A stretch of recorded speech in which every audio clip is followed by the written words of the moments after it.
তোমাদের সকলকে জানাই অষ্টমীর প্রীতি ও শুভেচ্ছা।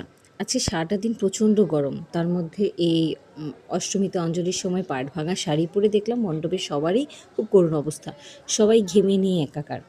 অষ্টমীর একটা জিনিস আমার বেশ ভালোই লাগে, সবাই বেশ গয়না পরে আর নতুন নতুন শাড়ি। এবার দেখো এই পুরো মণ্ডপে ধরো বেশ কিছুক্ষণ ওখানে ছিলাম, পুরো ভিডিও যতক্ষণ টুকটাক করে ভিডিও করলাম। আমি একটা জিনিস খেয়াল করেছি, এই যে বেচারা স্ট্যান্ড ফ্যানটি আছেন, এ কিন্তু একজনের প্রতি ডেডিকেটেড ছিল।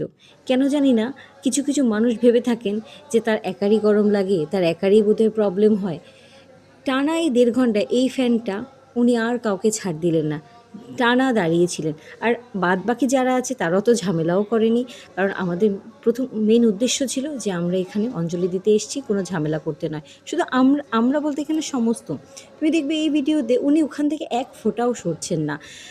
এবার কি বলো তো, মাঝে মাঝে মানুষকে একটু সেন্সিটিভ হতে হয়। হয়তো চাঁদা একটু বেশি দিয়েছেন, তাই বলে প্রতিটা মানুষ কীভাবে ফ্যানের হাওয়া থেকে এই গরমে বঞ্চিত করবেন, বড্ড খারাপ লাগে।